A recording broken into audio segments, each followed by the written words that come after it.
Valdez, Gumabaw, Lazaro, Pontillas magpapaalam na sa volleyball. Legends out for good.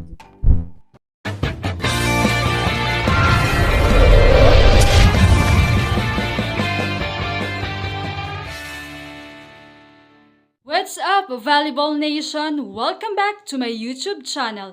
Narito ako para magbigay sa inyo ng updates tungkol sa mundo ng volleyball. Pero bago yan, don't forget to subscribe and hit the notification bell para updated ka sa aking mga videos. Bawat simula ay may katapusan, may mga pagbabago, may magpapaalam ngunit nananatiling maiiwan ang impluensyang iniwan nito sa mga taong na-inspire at kinilala sila. Ito ang paglalarawan ngayon sa nababalitang pag-alis ng mga veteranong volleyball players na nakatakda na ngang magpaalam sa paglalaro ng volleyball para sa mas mahalagang priority sa kanilang buhay. Nababalita nga na tuluyan na magpapaalam ang mga legends katulad ni Michelle Gumabaw, Alyssa Valdez, Denden Lazaro, Chi Saet at Aiza Maiso Pontillas na alam nating hindi na sila bata sa volleyball scene. Kaya naman panahon na upang mas bigyan nila ng oras ang kanilang sarili at maging pamilya. Ang pagre-retiro ng mga manlalaro sa volleyball na itinuturing ng veterano ay isang natural na bahagi ng kanilang karera, lalo na kung marami na silang napatunayan sa larangan ng sport. Hindi ito nangangahulugang sila ay nawalan na ng kakayahan, kundi tanda ito na natupad na nila ang kanilang tungkulin at panahon na upang magbigay daan sa bagong henerasyon ng mga atleta.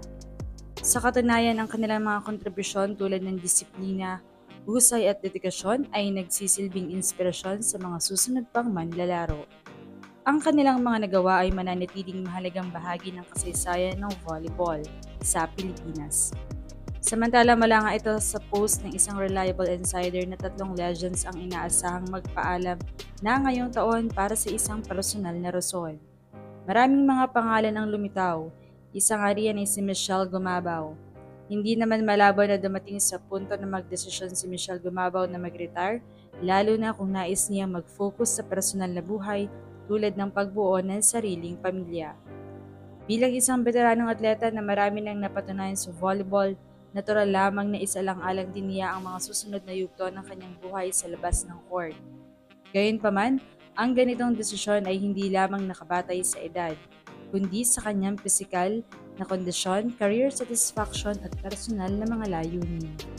Gayon din kung pag-uusapan ng posibilidad para kay Denden, hindi rin malayo na dumating ang panahon na piliin niyang mag-retire, lalo na kung nais niyang mag-focus sa ibang aspekto ng kanyang buhay tulad ng personal na plano o pamilya. Bilang isang veteranong libero na kilala sa kanyang consistency, defense at leadership sa loob ng court, marami na rin siyang napatunayan sa larangan ng volleyball. Subalit tulad ng ibang atleta, ang ganitong desisyon ay nakasalalay pa rin sa kanyang pisikal na kondisyon, motivation at personal na layunin. Hindi lamang sa edad. Para naman kay Aiza Maiso Pontillas, hindi rin malayong pag-usapan ang posibilidad ng kanyang pagretiro, lalo na't isa na siya sa mga veteranong manlalaro na matagal na nagbigay ng kontribusyon sa volleyball. Bilang isang opposite hitter na kilala sa kanyang karanasan, leadership at pagiging consistent sa loob ng court, marami na rin siyang napatunayan sa kanyang karera. Gayunpaman tulad ng ibang atleta, ang desisyon na mag-retire ay hindi lamang nakabase sa edad, kundi nga sa kanyang physical condition at sa kanyang iba pang mga hangarin sa buhay, lalo na at malaki na rin ang kanyang anak at kung ano ang nais niyang tahakin sa susunod na yugto ng kanyang buhay. Kung sakali mang piliin niya ang pagre-retiro, ito ay isang magiging makabuluhang pagtatapos ng kanyang playing career at simula ng panibagong direksyon habang nananatili ang kanyang legacy bilang inspirasyon sa mga susunod na henerasyon ng volleyball players. Para kay Alyssa Valdez, The Phenom, madalas ding napag-uusapan ang posibilidad na pagre-retiro dahil isa na siya sa mga pinakamatagal at pinakamatagumpay na manlalaro sa Philippine volleyball. Gayunpaman, kahit veterano na siya, malinaw na nananatili pa rin ang kanyang mataas na antas ng laro, leadership at dedikasyon sa sport. Kung sakali man dumating ang panahon na piliin niyang mag-retire, malamang na ito ay hindi dahil kailangan na, kundi dahil handa na siyang mag-transition sa panibagong yugto ng kanyang buhay.